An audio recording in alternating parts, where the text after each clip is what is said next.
You're watching True Echo, where real power doesn't shout, it shows up, changes the rules, and never asks for permission.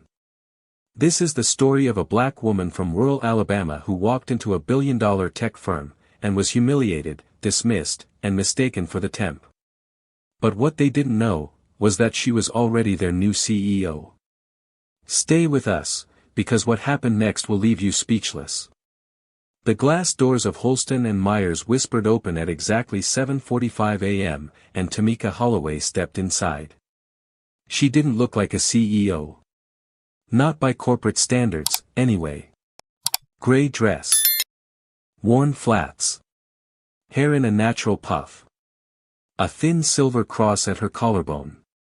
No power blazer. No assistant trailing behind her. No one rushing to greet her. In fact, as she made her way through the pristine marble lobby, no one even looked twice, except to judge.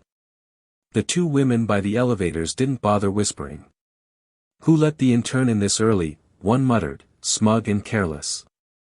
Tamika heard it but didn't react. She'd spent her life hearing worse. Back in Monroeville, Alabama, she'd been told to aim practical when she said she was applying to Howard.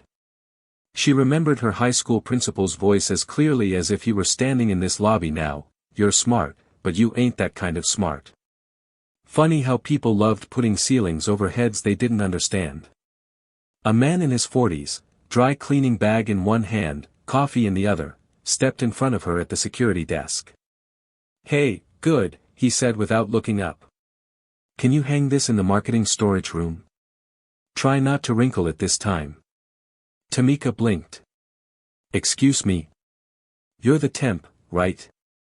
Cynthia sent you." Before she could respond, the man shoved the hanger into her hand and kept walking, already back on his phone. The nerve almost made her laugh. She gently placed the bag on the nearest chair and kept moving. The elevator doors opened. Inside stood a man in a polo shirt, sipping an energy drink. "You lost?" he asked. "HR's on too." "I know where I'm going," Tamika replied. She hit the button for floor 12. He stared. "That's executive." "I know," she repeated. Her tone was polite. Her eyes were steel. When the doors opened again, she stepped into a floor that felt like money. Polished stone.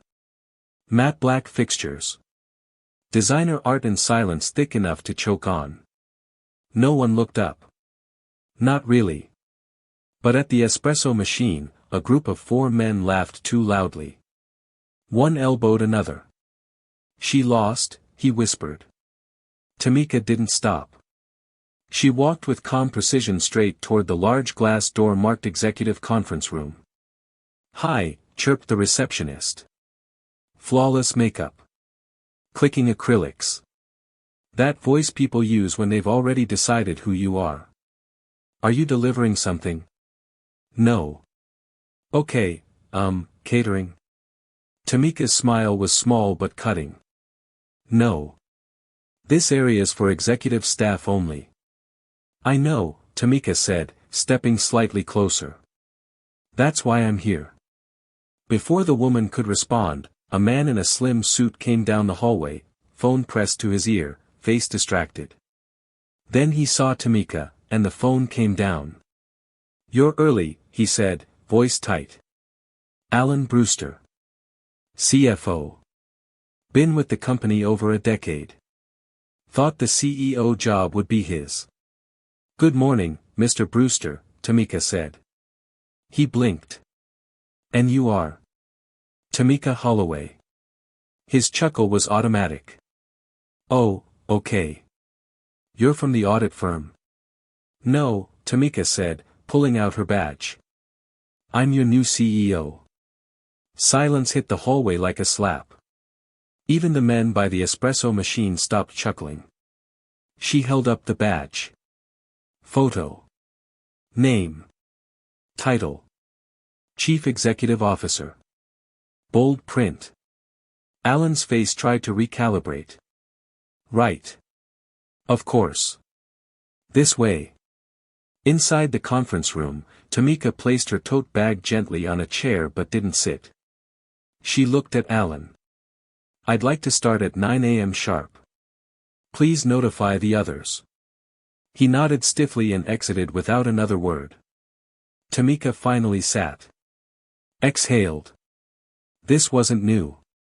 She had walked into rooms her whole life where people believed she didn't belong. But this wasn't about belonging anymore. This was about leading. A knock came at the door. A woman in her 50s stepped inside. Red glasses. Auburn bob. Sharp eyes. I heard what happened outside, she said without introduction. You handled that well. Thank you, Tamika said. I'm Janice Greer. Head of legal. She extended a hand. Tamika shook it firmly. You're the first person who didn't ask what I was doing here, Tamika noted. That's because I read your file. Built a tech company in Alabama. Sold it for 8 figures before you were 30. I don't need to see your shoes to know you're qualified. Tamika smiled. Janice tilted her head. You ready for the wolves? Tamika's eyes lit with something old and unshakable. I grew up around snakes. Wolves don't scare me. But Janice knew. The danger here wasn't just cultural. It was personal. And some people were already plotting to see her fail. By 9:03 a.m., the executive conference room was full. 11 people sat around the gleaming walnut table. Notebooks closed. Laptops lit. Their faces a curated mix of curiosity and condescension. Some smiled too wide.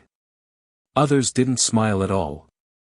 Every seat was filled, except the one at the head.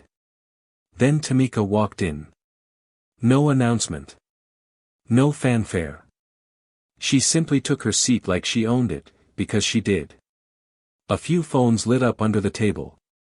One man, tall, smug, somewhere in his 30s, leaned over to whisper something to the woman beside him.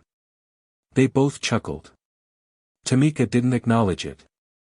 She sat. She waited. Then she stood again. Good morning, she said clearly. Only half the room answered. She paused.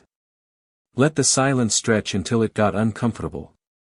Let me save you the formalities, she continued, voice calm but pointed. Yes, I'm the new CEO. No, I'm not here to shake hands and smile at quarterly projections. She clicked a remote. Behind her, 2 massive screens lit up, charts, graphs, heat maps. I was brought in because this company is bleeding talent, losing contracts, and quietly drowning under its own arrogance. And from what I've seen already this morning, that diagnosis holds up. That got their attention. One woman, seated at the end of the table, slowly closed her laptop. A man in a purple shirt leaned back in his chair, eyes squinting like he was sizing Tamika up for sport.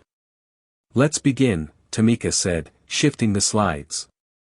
Numbers filled the screens, churn rates, retention drops, client losses, and damning HR complaint trends. Not just abstract figures, real fallout. This company doesn't have a revenue problem, Tamika said. It has a people problem. One that starts right here in this room. Jason Feld, the tall man with the earlier smirk, raised his hand lazily and didn't wait to be acknowledged. With all due respect, Miss Holloway, you've been here less than 2 hours. Bit early for sweeping judgments, don't you think? Tamika didn't blink. You're right. It would be early, if this were based on opinion. But I've spent the last 6 weeks reviewing your internal systems. Your Slack threads. Your exit interviews. Jason frowned. You read Slack messages? Yes. We archived everything before I got here. The culture doesn't just speak, it types. And based on what I've seen, this place has confused loud voices with leadership. The chuckle in Jason's throat died quietly. Tamika clicked again. Emily, she said, turning toward the chief marketing officer. You lost 4 of your top 5 creatives in less than 8 months. Know why? Emily blinked. They said better opportunities. No, Tamika said. They said they were tired of being interrupted, ignored, and overruled by people with louder voices and smaller portfolios. Emily looked down. Tamika walked slowly around the table. Not aggressive, intentional. I didn't come here to make friends, she said. I came here to rebuild a culture that's been corroding from the inside out. And I'm starting with accountability. Jason let out a small scoff. We've had 3 CEOs in 5 years. Just saying, the chair's not exactly known for being stable. Tamika stopped. Turned. You're right, she said, her voice dropping. But I'm not here to warm the chair. I'm here to bolt it down. Silence again. This time, heavier. She looked each person in the eye. One by one. Measured. Calm. If you're not ready to rebuild, to listen, to grow, or if you think I'm not the right person for this job, now's the time to leave. No one moved. Tamika turned back to the table. Great. Let's begin. She walked them through her vision. Streamlined teams. Transparency policies. Department evaluations. Open access feedback loops. Some executives nodded, intrigued. Others looked stiff, uncomfortable. But no one interrupted again. Still, she knew the silence didn't mean support. It meant calculation. By that afternoon, her inbox was flooded, but not with action items. Instead, it was a minefield of passive resistance. Half the team hadn't followed through on the deliverables she'd asked for that morning. Others had CC'd her on emails questioning her decisions. One even referred to her appointment as a temporary shakeup, in writing. Tamika leaned back in her chair, eyes scanning the glass skyline beyond her window. She wasn't surprised. Not really. But the speed of the pushback was telling. A soft knock pulled her from her thoughts. Janice Greer stepped in with a file under her arm. You decent? She asked with a wry smile. You sound like my Aunt Lou back home, Tamika replied. Janice chuckled and dropped the file on the desk. Figured you'd want to see this. Q2 Internal Audit Reports. Tamika flipped through the pages. Budgets inflated. Fees padded. Vendor names that didn't align with services rendered. This isn't incompetence, she said. This looks intentional. Janice nodded. Some of it is. Brewster's name is on most of the approvals. He's been signing off on padded contracts with a shell vendor. Let me guess. His brother-in-law. Ding ding, Janice replied. Tamika stared at the spreadsheet. Not shocked. But now focused. Laser sharp. I can't fire him without proof, she said. No, Janice replied. But you can investigate. Quietly. And I can help. Tamika studied her. Why are you helping me?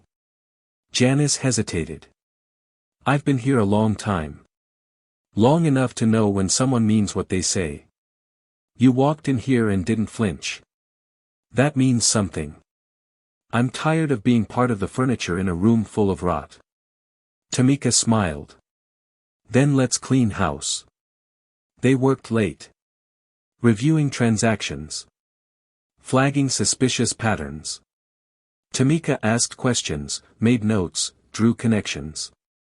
By 6:30 p.m., she had a list of names and 3 full pages of anomalies. As she left the office that evening, she passed by the break room. 2 voices whispered behind her back. She's not going to last. You saw Brewster's face. He's already making calls. CEO or not, she's not one of us. They'll push her out before next quarter. Tamika didn't turn around. She just kept walking. In the parking garage, she sat in her car and stared at the wheel. Her father's voice echoed in her mind. You don't pull weeds to be polite. You pull them so something good has room to grow. She gripped the wheel. Started the engine. But what she didn't know, not yet, was that the war had already begun. And some of the first shots had been fired, behind her back. The next morning, Tamika arrived at 7:30 sharp. No one questioned her at the front desk this time. No dry cleaning was shoved in her arms. No sidelong glances or muttered intern jokes. But the silence that followed her footsteps down the hallway felt off. Like the building itself was holding its breath. She stepped into her office and found Janice already waiting. Her expression was unreadable, but she had a flash drive in her hand. "We've got something," she said without even sitting. Tamika's eyes locked on the drive. "How bad?" Janice exhaled. "Worse than we thought. Brewster's been approving shell company invoices for months. Most of them route through an address registered to his brother-in-law, just like we suspected. But the total payout? Nearly $840,000 across 3 quarters. Tamika's stomach tightened. "That's embezzlement." Janice nodded. "And that's not all." She opened her folder and revealed another spreadsheet. "Jason Feld, our Mr. Arrogance from yesterday, has been gaming the referral bonus system. Created multiple fake names, referred them for fake interviews, then funneled the bonuses into a dummy LLC. 5 payouts in a single quarter."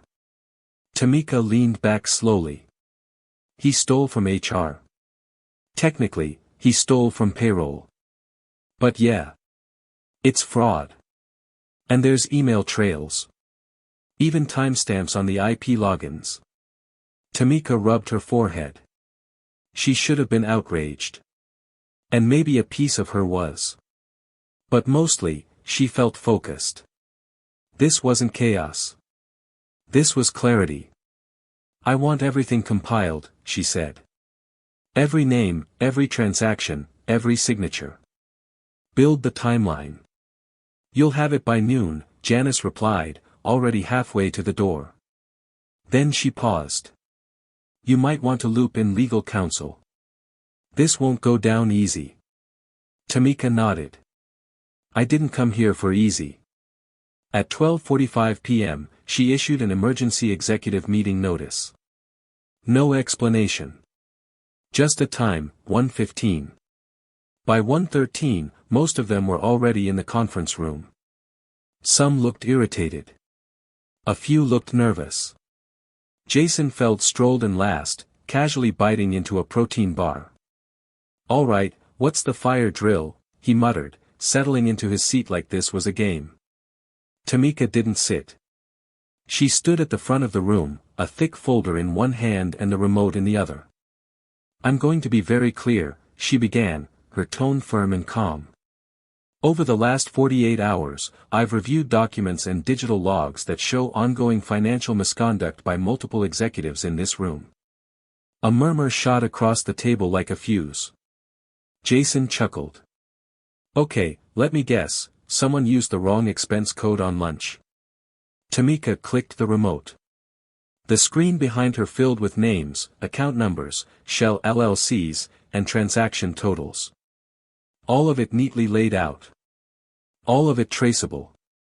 "Mr. Feld," she said, "this is your name, and this vendor right here. The one that received 5 bonus referrals. It's registered to a P.O. box in Tampa. The owner is your cousin. That's payroll fraud." Jason blinked.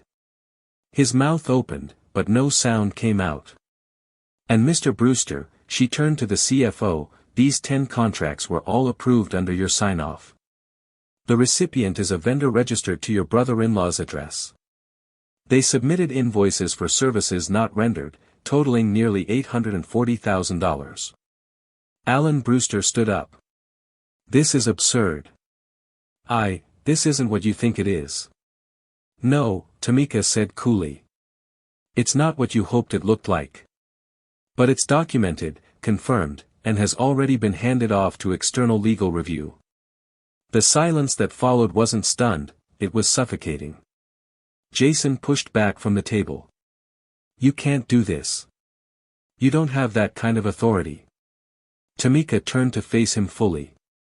Yes, I do. The board gave me full investigative rights and disciplinary discretion effective day one. You didn't believe me on Monday. Maybe now you do. Alan was still talking, or trying to. His voice rose and fell like a deflating balloon, but no one listened. No one jumped to his defense. No one even looked at him. Janice stepped forward then, placing a new set of papers on the table. Their system access has already been suspended. Company emails locked. Security has been briefed. Jason's face flushed a dangerous shade of red. You think you've won? He hissed. Tamika didn't even blink. This isn't about winning. This is about rebuilding. And if anyone else has something they'd like to admit, my door is open, for now. She gathered her folder, turned, and walked out of the room without another word. The silence behind her held. But not everyone was relieved. And not everyone was done. Because power doesn't always go quietly. Especially when it's been exposed by someone it never expected. That night, the building hummed with tension. Jason's office was emptied by security. Alan was escorted out at 7 a.m. the next morning, his keycard deactivated before he reached the lobby. No farewell party. No legacy plaque. Just silence. At first, the office froze. Nobody knew what Tamika would do next. Would she get the executive team? Replace everyone? Bring in outsiders? Was this a war, or a warning? But instead of a wrecking ball, Tamika brought folding chairs. Monday morning, 8 a.m. sharp, she rolled a stack of them into the center of the main floor, and sat. 20 employees from across departments. Sales. Tech, janitorial. Admin. Everyone was invited. No titles. No hierarchy. Just voices. I want to know, she said, what this place really feels like. Not filtered. Not polite. Honest. A young man from IT raised his hand. Fake. An older woman from customer service added, exhausting. Another voice mumbled, clicky. If you're not in the circle, you don't exist. Tamika listened. She didn't nod to perform interest. She didn't take notes for show. She wrote because she planned to act. She asked questions. What does respect look like here? How do you know your work matters? What's the last thing that made you want to quit? They talked. And for the first time in years, maybe ever, someone in leadership actually listened. Janice stopped by later that night to find Tamika standing at a whiteboard in her office, scribbling out floor plans. You're redesigning the layout? She asked. Tamika nodded. No more silos. People don't collaborate because we built walls between them, literally. That changes. Janice tilted her head. Even your office? Tamika smiled. Especially my office. By the third week, something started shifting. You could feel it. HR was receiving thank you emails. Department heads were asking for input, not just barking instructions. Tamika introduced something called Open Friday. Anyone in the company could book 10 minutes to speak with her one-on-one. The calendar filled up in under an hour. One meeting stood out. A young black woman from operations named Letitia stepped in, clearly nervous. I don't really have a question, she said quietly. I've never seen anyone up here who looks like me. Not just how you look, how you carry yourself. Tamika leaned forward. Letitia, you belong in every room you walk into. You don't need my permission. But thank you for saying that. Letitia's eyes welled. Nobody's ever said that to me before. But just when the culture was beginning to shift. One anonymous email, perfectly timed, perfectly worded, landed on the board's desk. A complaint. Against Tamika. And the person behind it? wasn't done playing dirty. The subject line was simple. Urgent, formal complaint, executive misconduct. The board's legal liaison flagged it for immediate review. But before it ever reached their inboxes, it had already made its rounds, passed quietly from hand to hand in hushed back channels. Someone wanted this to spread just enough to shake confidence, but not enough to raise suspicion. Janice was the one who brought it to Tamika. She stepped into the office late Tuesday afternoon, lips pressed tight, and dropped a printed copy of the email on Tamika's desk. No name, of course, Janice said. But I've read enough CYA memos to know Brewster's fingerprints when I see them. Tamika didn't respond at first. She scanned the page. The language was precise, almost surgical. It accused her of creating an atmosphere of retaliation, suggested her firings were racially motivated, and claimed she was targeting legacy executives for personal gain. It was smart, written just vaguely enough to feel sincere, but sharp enough to suggest danger. This is how they come for you, Tamika said quietly. When they can't beat you with performance, they question your professionalism. Your tone. Your legitimacy. Janice nodded. They're counting on perception to do the damage before facts can speak. Tamika slid the paper aside and opened her black binder, the one she'd kept religiously since her first day. Every meeting. Every audit. Every system log request. Time-stamped and signed. They think this'll scare me, she said. Good. Let them try. By Friday, the board had requested a formal review. Standard protocol, they said. Just a process check, they insisted. But Tamika knew what it really was, a test. Not of her actions. Of her staying power. The morning of the review, she arrived alone. No legal counsel. No assistant. Just her binder and a calm expression. 7 board members sat on the far side of the long conference table, flanked by legal reps and HR advisors. At the center sat a silver-haired man with a starched collar and tired eyes. He cleared his throat like he was about to recite a eulogy. Ms. Holloway, he began, thank you for being here. We've had some concerns raised about the tone and speed of the organizational changes. Tamika said nothing. She just opened her binder and placed it in front of them. Everything is there, she said simply. Timeline. Evidence. Statements. Contracts. Every action I've taken is documented and cross-checked by legal. You'll find nothing arbitrary. Just accountability. Another board member, a woman in a green blazer, leaned forward. This isn't only about documentation. It's about how these changes are being perceived. Some executives feel displaced. Excluded. Tamika leaned in. You're right. They do. Because the system that protected them is being dismantled. She stood, slowly and deliberately. I wasn't brought here to make the comfortable feel safer. I was brought here because this company was hemorrhaging talent, burning contracts, and losing credibility. And I've already stopped all 3. She flipped to a new page, one filled with fresh data. In the last 4 weeks, employee engagement is up 46%. HR complaints have dropped by 58%. We've retained 2 senior engineers who were already interviewing elsewhere. And we've recovered over $1.2 million in misappropriated contracts. She paused, letting the numbers sink in. I'm not sorry if the tone has changed. It needed to. The tone before was silence, the kind people use to hide misconduct. That silence is over. The room went still. Then, slowly, an older black woman on the board, who hadn't said a word until now, spoke. We've waited years for someone to say that out loud. The silver-haired man nodded, subdued. Thank you, Ms. Holloway. We'll deliberate and be in touch shortly.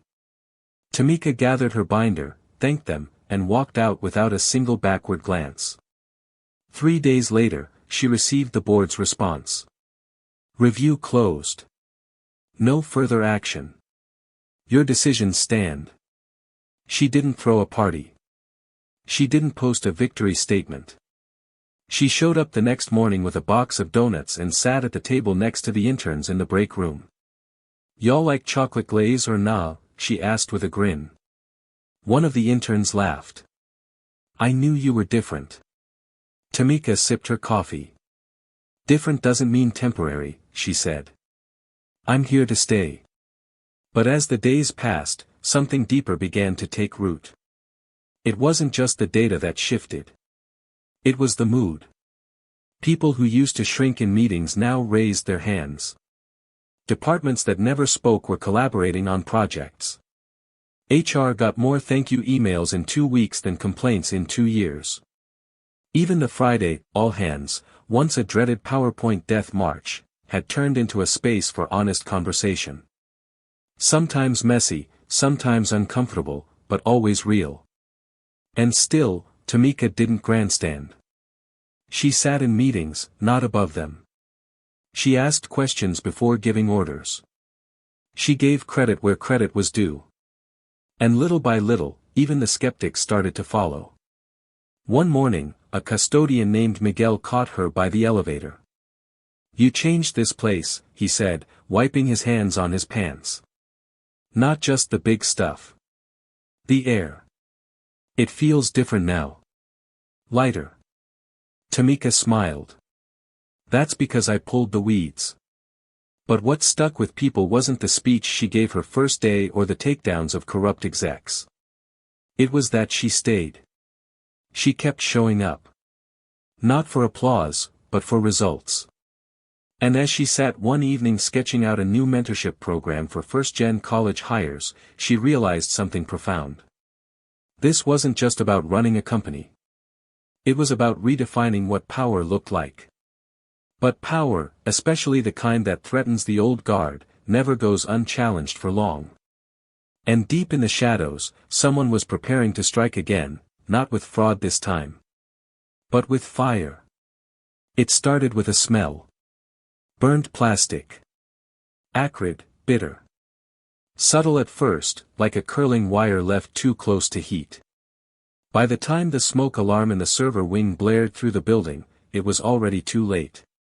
The fire wasn't big. But it was targeted.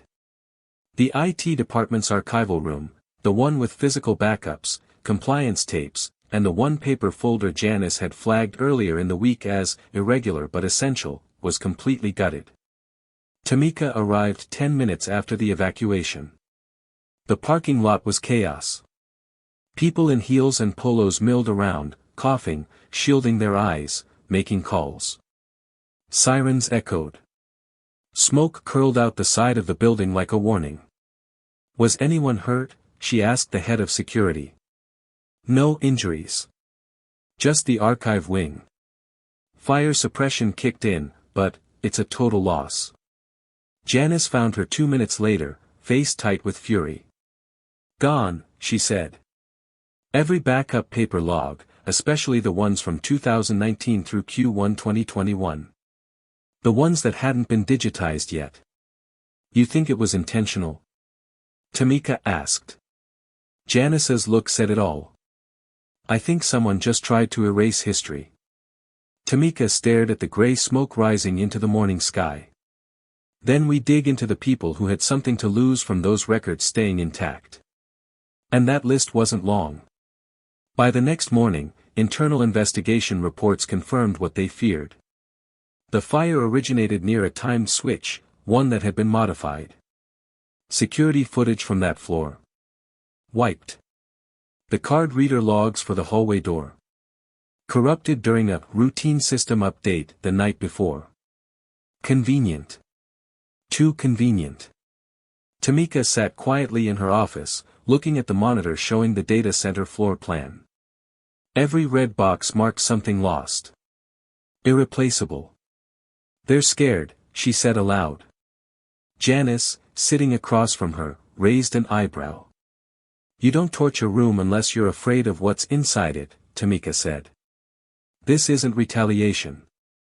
It's desperation." Janice tilted her head. You think this is Brewster again? Tamika thought for a long second. I think he was the front. But someone else is still behind the curtain. Over the next 72 hours, Tamika doubled her internal investigation team. She brought in a forensic IT firm. She reopened old financial logs, not just from the executive tier, but from every vendor and contractor relationship going back 5 years. If they wanted war, she'd give them one, clean, legal, documented. Meanwhile, whispers floated through the building like smoke that never cleared.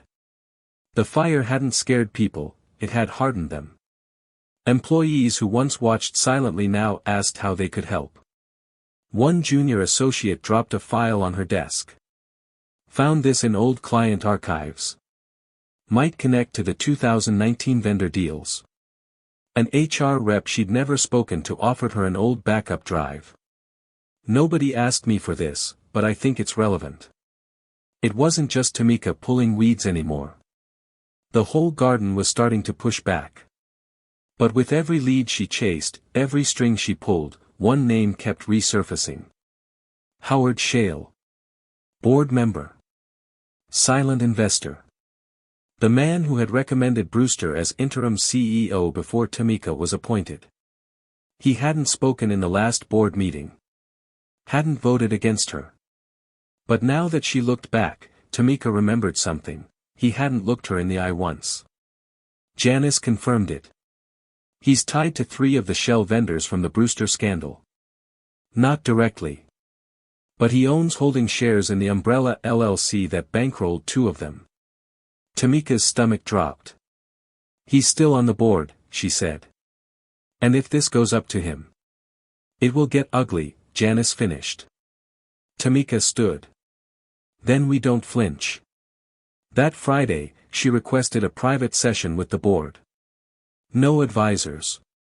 No presentations. Just 7 people. And 1 truth bomb. She laid out the evidence, each connection, each payment, each shell company. She never said Howard's name outright. But she didn't need to. When she finished, the silence in the room was colder than any reception she'd had her first day. Howard finally spoke. You're making a dangerous assumption, Miss Holloway. Tamika's voice didn't waver. I'm not making anything. I'm showing data. And I'm asking, who here wants to lead a company, and who just wants to hide inside one? The silver-haired board member looked tired. He rubbed his eyes. This will require an internal ethics committee. Tamika nodded. Then form it. I'll cooperate fully. As she left the boardroom, Janice was waiting by the elevator.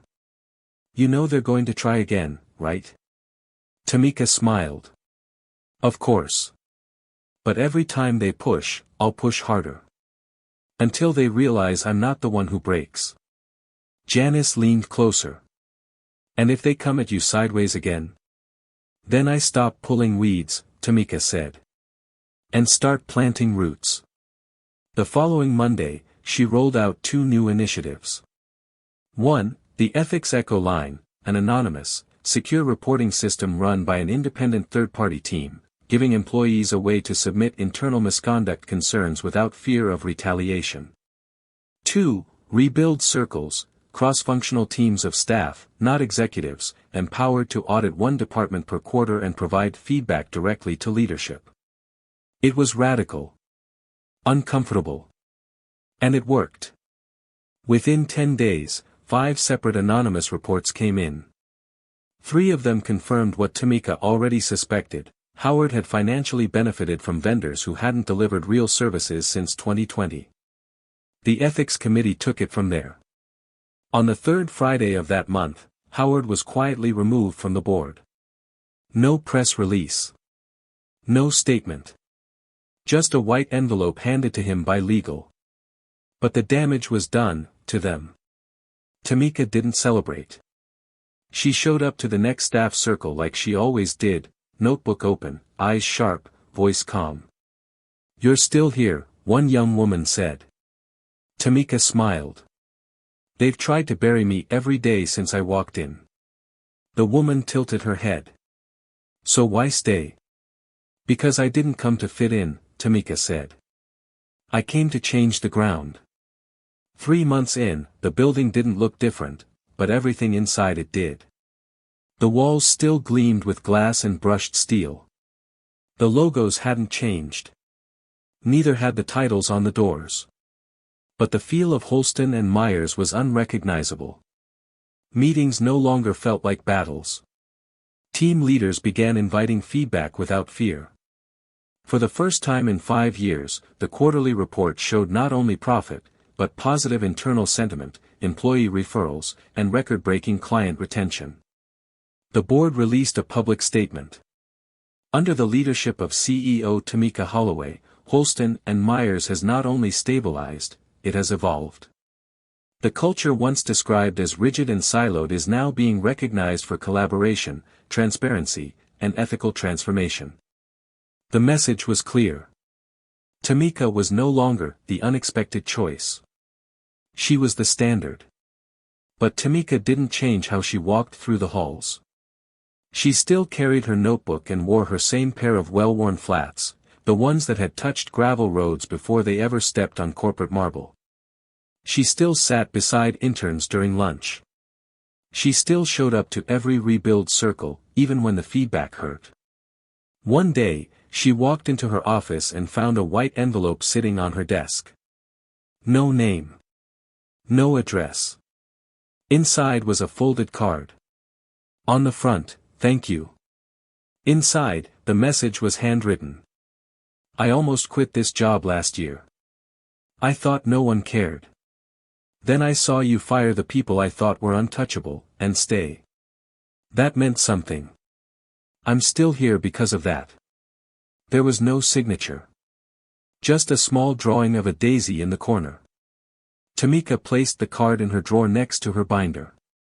But change is never without consequences, and someone wasn't finished trying to rewrite the story. A former executive, one of Brewster's close allies, had filed a wrongful termination lawsuit, claiming retaliation, emotional distress, and racial bias. And while the internal investigation cleared Tamika completely, the legal battle was just beginning. Media outlets got wind of the filing. The headlines were predictable. CEO under fire in discrimination case. Controversial CEO faces legal challenge from ousted exec.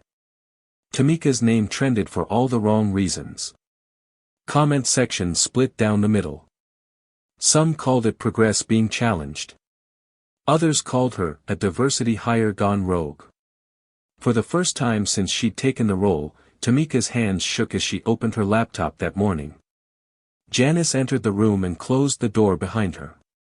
"Media storm's coming," she said. "You want to draft a statement?" Tamika looked up. "No. I want to respond." Janice raised an eyebrow. "Carefully, I hope." Tamika nodded. "With clarity. Not apology." Later that day, she scheduled a company-wide live stream. Nothing flashy. No studio. Just Tamika at her desk, camera on, eyes steady. "Some of you have seen the headlines," she began. "So let me say this, I will not comment on ongoing legal matters. But I will say what matters to me." She took a breath. "I did not fire anyone based on race, gender, or ego. I removed people who defrauded this company, abused their power, or protected those who did." Her voice didn't rise, but it didn't tremble either. "I know what it feels like to be underestimated. To be told I don't belong in a room, not because of my work, but because of my name, my voice, or my hair. And I won't pretend that isn't part of what's behind this lawsuit. But I will not be bullied into silence because someone misses the system that once protected them." She leaned in. "If integrity costs me comfort, I'll pay it every time." She ended the call without a single flourish. Just truth. The media took their bites. The story ran its course. But her employees? They heard her. In the weeks that followed, something remarkable happened. Employees who had never spoken up, not even in circles, started stepping forward. Not just to support Tamika, but to share their own stories. About being passed over. About being tokenized. About being overlooked in meetings, only to have their ideas stolen by managers who smiled through it. A wave of transparency took hold. HR reports skyrocketed, not in complaints, but in engagement. People wanted in. Wanted better. Wanted to be part of the rebuild, not just the result. And quietly, a memo made its way through the highest levels of the board. It proposed a leadership training initiative across all levels, led by Tamika. But it wasn't just about diversity. It was about accountability. About systemic blind spots. About empowering people to lead without needing to imitate power. The title of the program?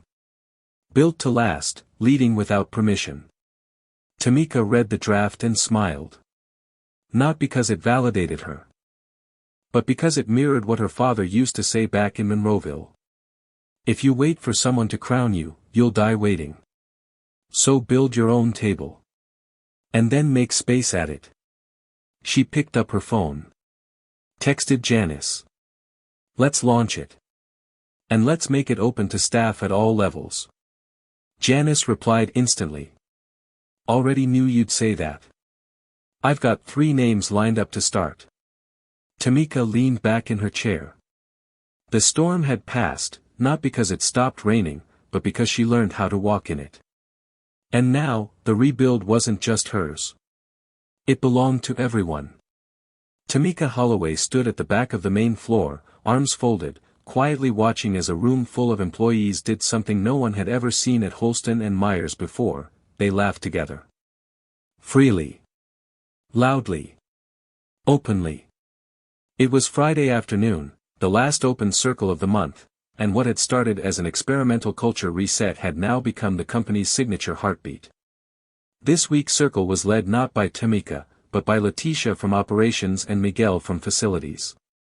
They facilitated a session titled, What We Don't Say at Work, But Should.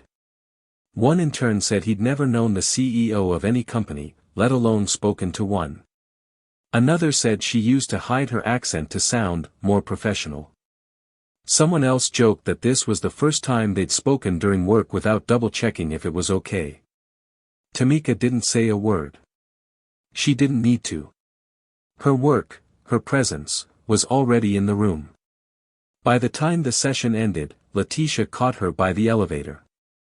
You know they've started calling you the CEO who listens, right? Tamika smiled. Then I'm doing it right. Letitia paused. You're not worried they'll stop listening to you, though? You know, now that it's calmer. Tamika held the elevator button. Letitia, I don't lead to be heard. I lead so others know they can speak. The elevator doors closed, and Tamika made her way back to her office, smaller now, moved from the top floor to the 3rd, closer to where the daily grind lived. Her corner windows didn't show the skyline anymore, but the courtyard where teams often gathered for coffee and air. She liked it better this way. At her desk was a package. No sender. Wrapped in plain brown paper. Inside, a small framed photo. It was the server room, the one that had burned. But this was taken long before that. It showed a former employee, one of the whistleblowers, crouched beside a server tower, holding up a drive and grinning like he'd just won the lottery. Taped to the frame was a note. This company didn't deserve me before. It does now. Thank you for making that true. Tamika placed the photo on her bookshelf next to a framed Howard diploma and a miniature model of her first company's circuit board. Her roots, her legacy, her proof. Then she opened her laptop and joined a video call with the next cohort of the Built to Last leadership program, a mix of analysts, support staff, and one cafeteria worker named Denise who had applied twice before finally being accepted. They were nervous. Excited. Hopeful. She introduced herself simply. My name is Tamika Holloway. I'm the CEO here, but more importantly, I'm living proof that people will always try to tell you who you are. Your job is to decide for yourself. She told them about her first day, the dry cleaning, the smirks, the assumptions. How she didn't get mad. She got focused. You can walk into a room where no one expects you to belong, she said. And you don't have to shout. You don't have to push. You just have to stay long enough to lead. They leaned in. Every single one of them. She ended the call with the same words she had once whispered to herself in the parking garage 3 months ago. They won't expect you. That's your power. And that, more than her salary, more than the board's recognition, more than any quarterly report, became her legacy. Because Tamika didn't just fix a company. She transformed it. She didn't just walk through the front doors of power. She held them open behind her. And the building would never forget it. Some people lead with titles. Others lead with presence. But real leadership? It listens before it speaks. It builds when others break. And it walks into rooms where it doesn't belong, and stays until it does. Tamika Holloway reminded us that power doesn't need to announce itself. It shows up.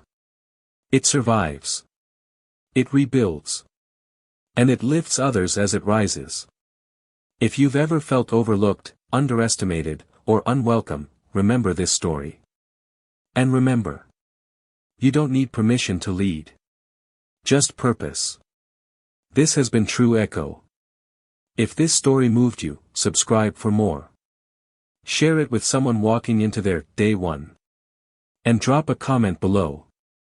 What would you tell the person who once underestimated you?